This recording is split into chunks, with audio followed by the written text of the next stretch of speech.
Miss Cindy is a senior digital strategist and speaker. She's been working in digital marketing over the past 11 years. A few years ago, she founded a specialized training center in digital marketing for executives, Naya's Formation. She's been published 3 times over the past 2 years. Strategic Digital E. Aerolis Feb 2015. Research Transformation Digital E. Aerolis September 2016. She works as a digital strategy mentor for the Orange Fab startups. And Ms. Cindy, welcome you to this summit. Okay, so I'm not gonna introduce myself again, so you already did it.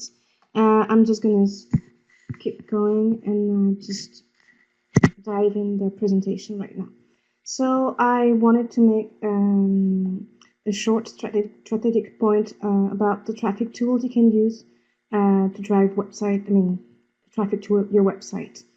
Can everybody can hear me properly? I'm just checking. I'll be able to hear you perfectly well. Okay, everybody can. Right.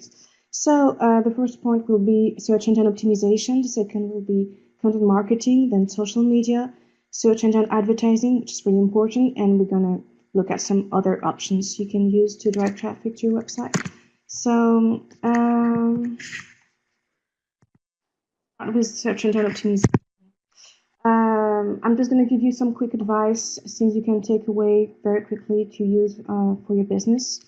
The first thing, the first error or mistake I can really witness as a consultant is people releasing their website, putting it online without thinking first about SEO, because SEO should be something coming before the release of your website.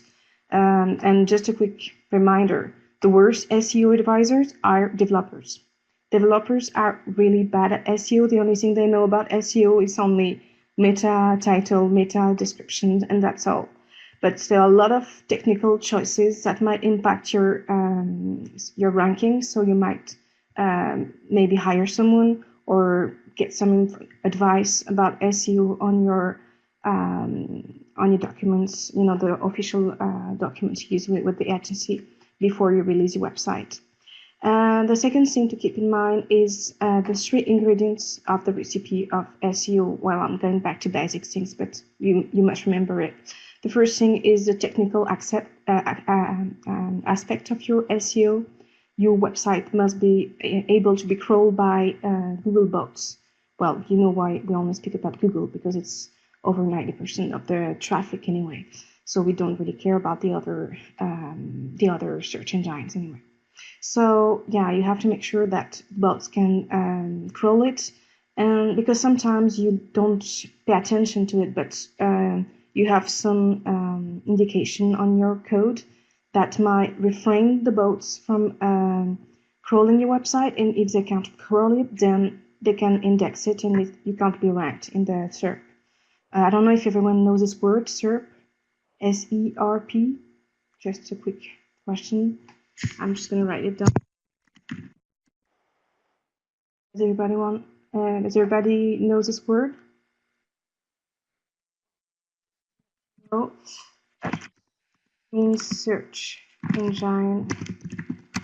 Well, great. Thank you. You already wrote it for me.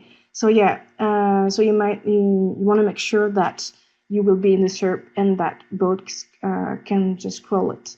The second aspect of SEO, of course, is content. You know the word, the sentence. Content is king.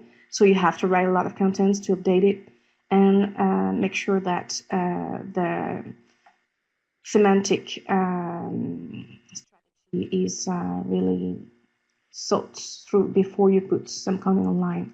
And of course, the third part of SEO is links, backlinks especially. So links pointing to your pages, the pages of your website.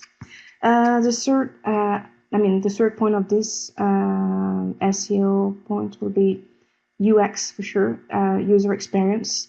You know that it's really important, especially since Mobile Guidon. I don't know if you heard of it, but a few months or even like over a year, there was a modification in the algorithm of Google, and this modification altered the SERP depending on how well was your, how good was your user experience on mobile. So you really want to make sure that your pages are displaying properly on mobiles. And even since last November, I don't know if you heard, but since last November, Google even decided that this algorithm will not affect only your, your ranking for desktop results, but also, for mobile results, but also for desktop results. So you really want to make sure that your UX on mobile is really working out. And a fourth advice I might give you in the short time we have to speak together is, of course, redirections. Because most of the time, marketers, I'm not talking about digital marketers, but like classical marketers, forget about what to do when you're modifying, altering your the structure of your website. As soon as you for instance, change the name of the URL or the URL of an important page, you want to make sure that this page is redirected to the right new page. It's like mail. If you don't say to the mail company that you have changed address, well, you won't get your mail. Then it's the same thing for Google, but in worse, because you will still be indexed. This page will still be with the old URL will still be in Google, so your customer will see an error page, more likely. And the worst thing is that you will lose 100% of your ranking points, shall I say. So if you redirect your web page, you will keep at least 90% or roughly this amount. So you really want to do it first of all, especially if you're doing a migration of a new on a new technical platform. For instance, you're switching from, I don't know, from WooCommerce or Magento to Drupal Commerce, for instance. Then you want to make sure all your URL are redirected to the right your new URLs. Then just some downsides to keep in mind when you're working on your SEO. Results never come as quick as you'd want because, well, I don't know if you've seen the video from John Mueller, which is Mr. News for SEO from Google, but he said that it takes like 6 months at least to really take into account the changes that you make on your website. So, well, it's not an immediate result tools for driving traffic. Second, and so you might, if you're just starting your website, you really don't want to stop after just 6 months. You really have to wait for it. Then the second thing is volume is of. Oh, sorry. Before moving on to the second item, I just want to step a minute on the first one. It also means that you cannot just work with SEO and forget about all the paid advertising, because you can't wait a year before earning money. So really, SEO is really important. You got to work on it even before your website is on, but still, it's not the only tools you can use to drive traffic. It shouldn't be the only one. Then volume is of the essence. Yeah, for sure, because some people might expect too much from SEO. If you don't have a lot of visits from your search engines, then you won't have a lot of sales or a lot of leads, because it's a low quality traffic. Most of the people don't know how to type a request, will type a lot of words before finding the right words, and will go on your website. You will have a lot of tourists on your website, which won't do anything that you're expecting from them. So yeah, you can't expect everything from SEO. Then the last point will be Google doesn't give as fast as it takes. Yeah, because I'm sure you all following, you're all receiving newsletters and stuff like that, or even you're going on some SEO communities to get some information about all the changes coming up from the algorithm from Google. And you might have seen a few years back, I don't know if you remember what happened with Panda algorithm. the changes made in 2011 from what I remember. Well, I can give you just a short insight of what happened. Well, French website because I'm French actually, even if I live in Amsterdam, by the way. But yeah, you can see all these French websites that were affected by Panda in 2011. That's a study made 1 week after Panda was released. And right there on the right part where you got the red circle is the percentage of, the traffic lost after Panda.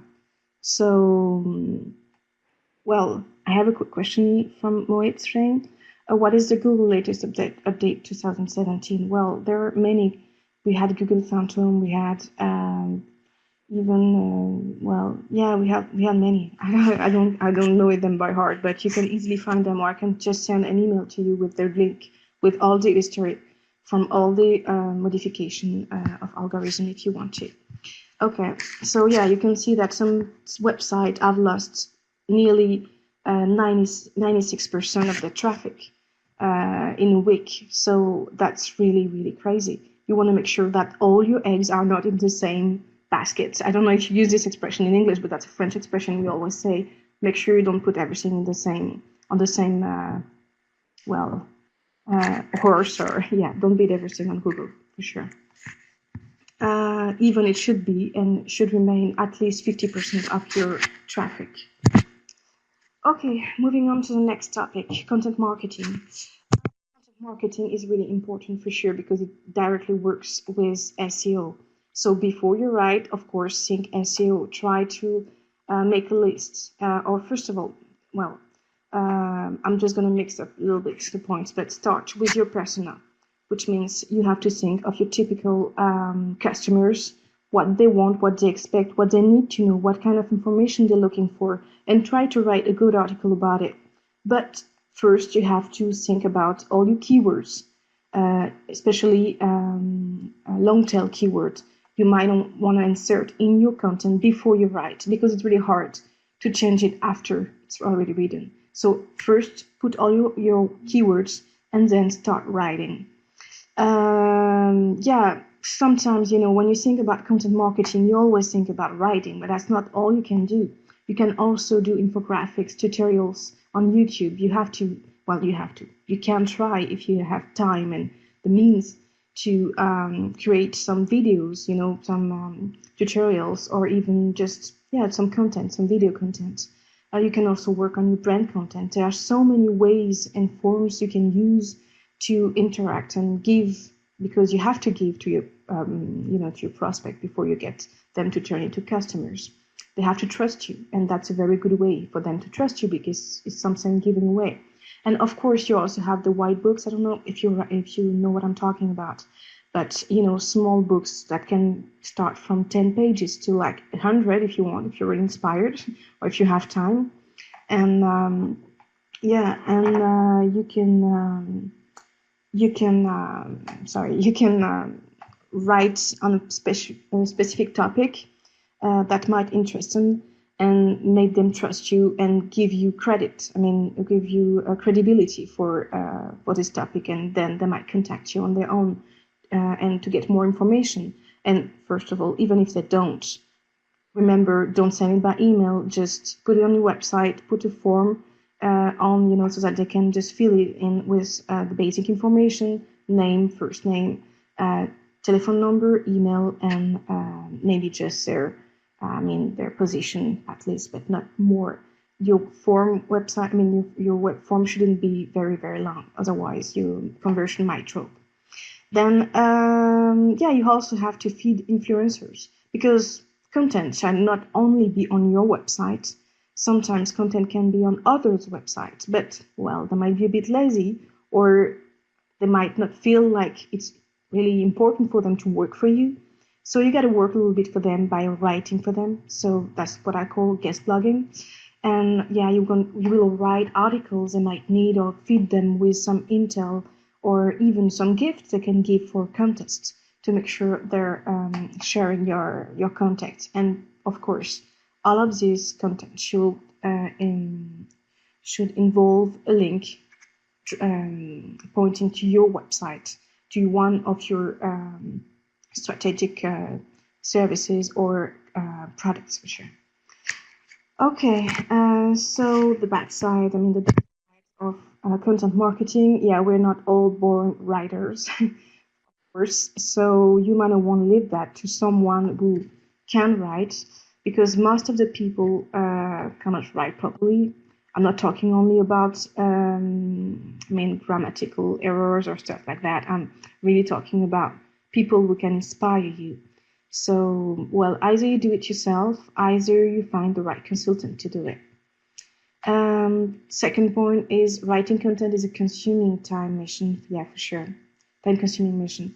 Yeah, if you want to do it right, it takes a lot of time. So make sure you have enough time for that, or find someone who do that. Sorry.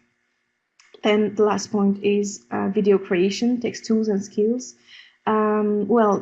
Recently we have some new tools that came on the market that are really useful to create small, I mean, short videos and stuff like that. And also now we have, of course, some cameras that can really deliver good quality for images. But still, it will be for sure the part of the content that will be the hardest to create. So third tool we can use, of course, is social media management, which is the third part of what we call inbound marketing. Yeah, I can give you some free tools for video creation if you send me an email. I can make a list of that, no problem for that. So social media management. Third part I was saying about inbound marketing.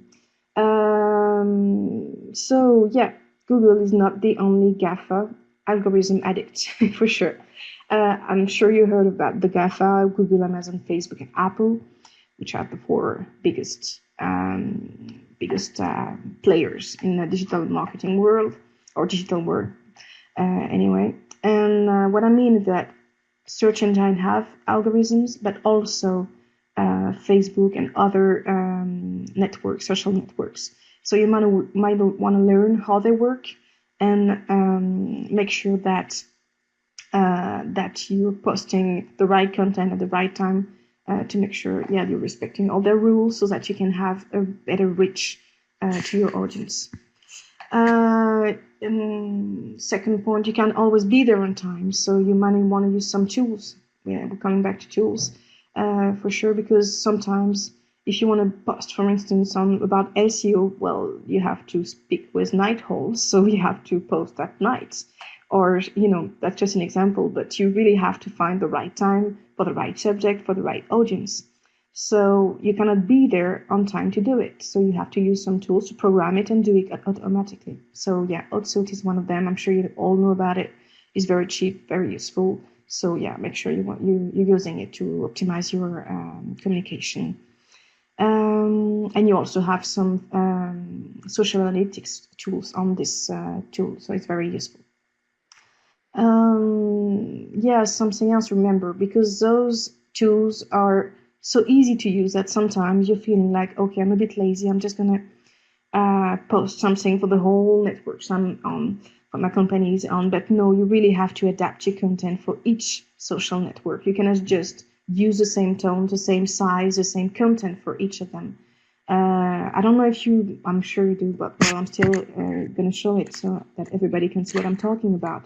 But there's a burger analogy or comparison, whatever you want to call it. That's very, very helpful to remember this differentiation needed for.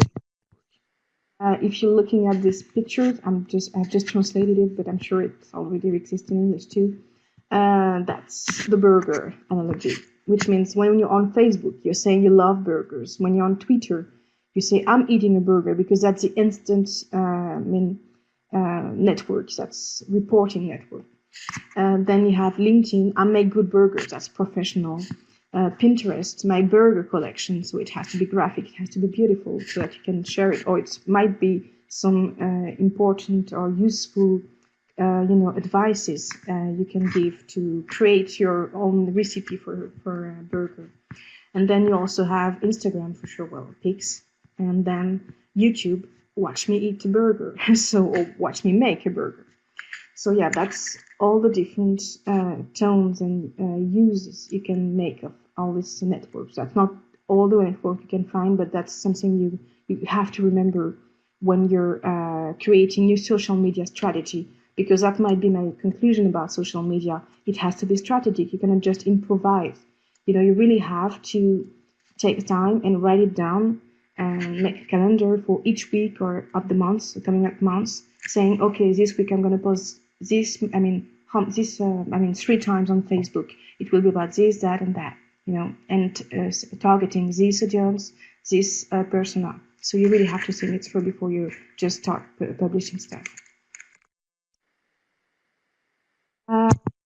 Then the downside of social media, of course, bad buzz can happen so fast. And then I'm just stating the obvious, but for sure, you have to make sure that your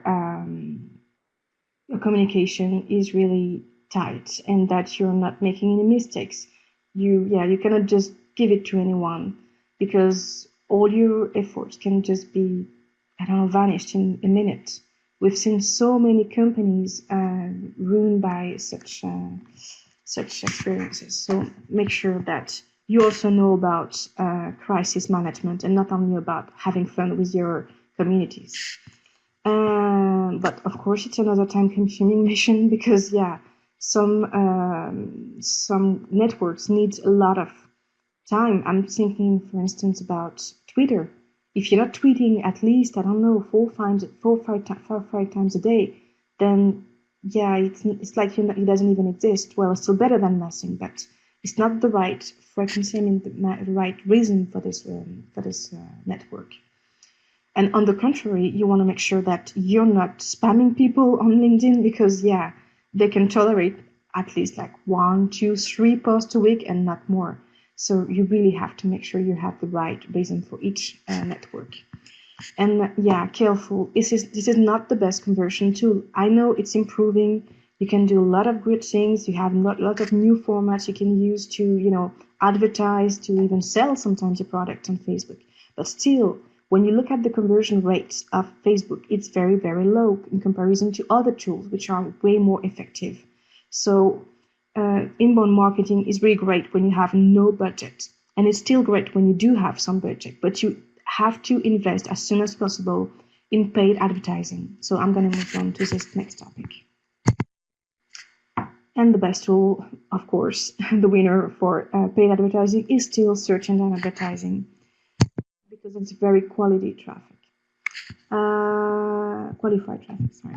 So the first thing, and really I'm starting with this one because it's the most important, and that's the worst mistake I've ever seen, and so many little entrepreneurs make these mistakes, is thinking they can do it on their own, or they can just hire an intern to do it, or the first freelance. The worst of all is SEO freelance, because SEO experts are the worst ACA campaign managers. But anyway, so never really find the right expert before you start doing AdWords, or don't do it at all, because it's like throwing money by the window. And well, another advice not to throw money by the window is just to install the conversion tracking code. Because otherwise you're really, really doing it, well, blindly. You have to make sure that you know exactly for each word how much money you made with this word, or how much money it cost you. So it's a very powerful tool, but you really have to find the right person to do it, or the right agency, depends, and to make sure that you're tracking performance.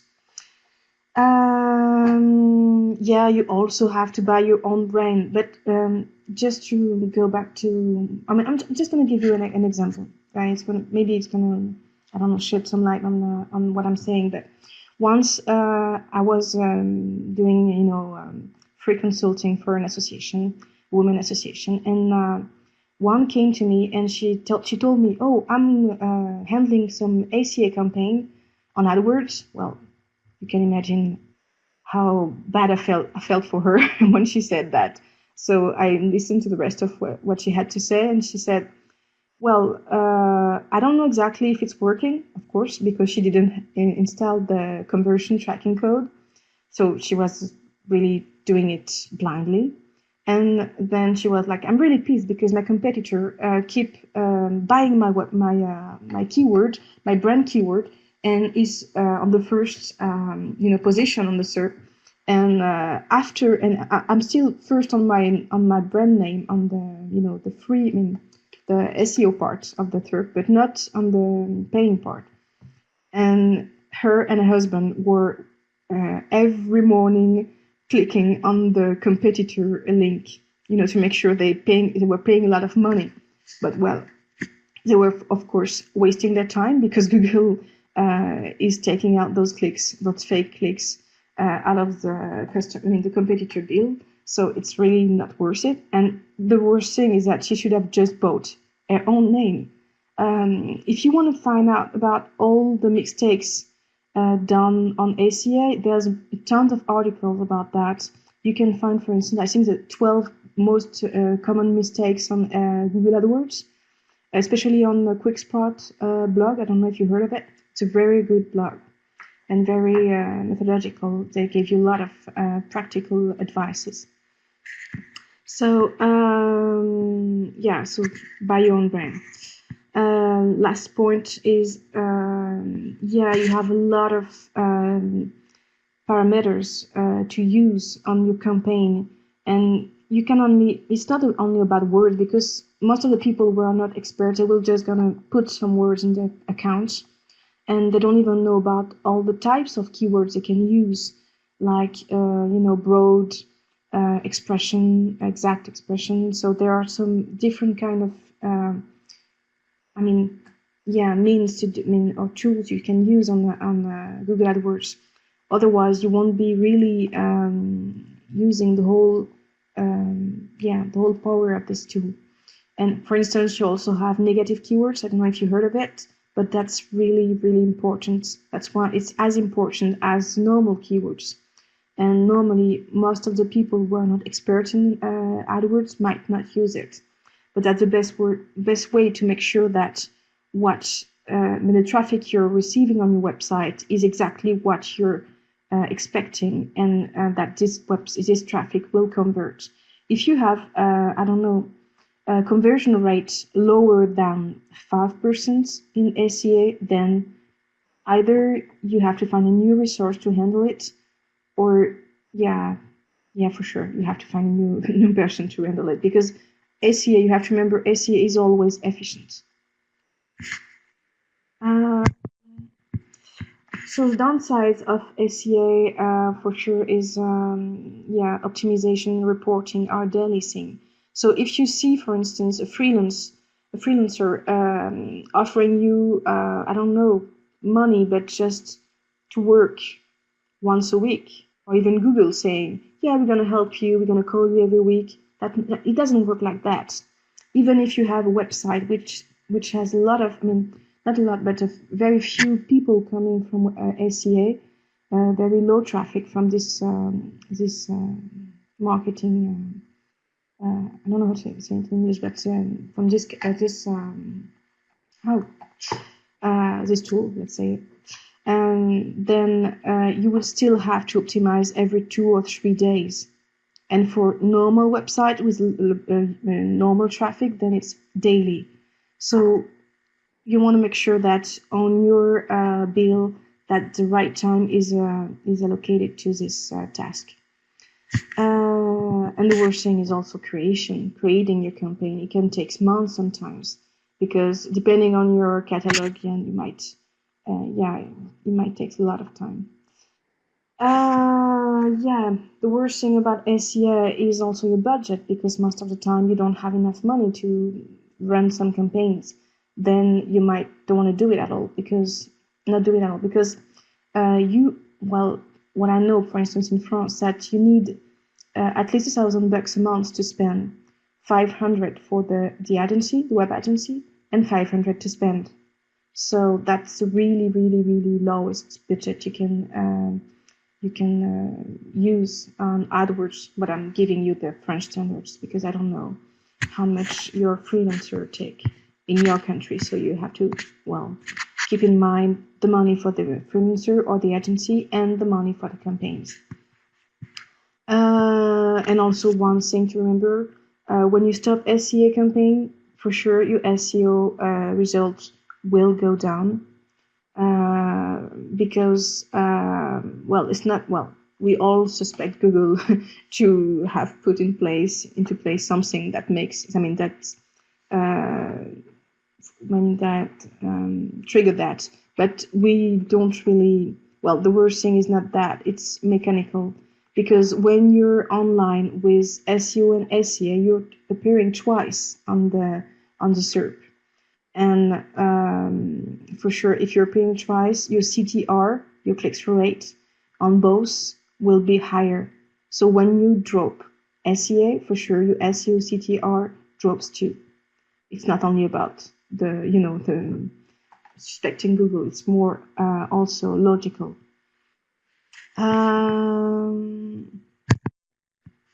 Other options, because we don't have much time, so I'm going to try to do a bit faster. So yeah, you can also think about affiliate marketing, which is still a good tool to drive traffic. You can reach a huge audience through performance deals because, well, most of the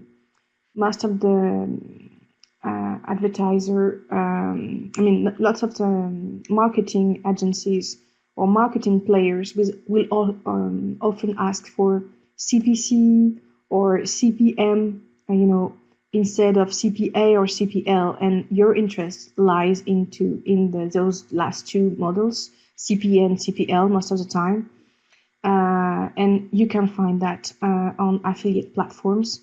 A lot of advertisers still offer it, so you might have a look, and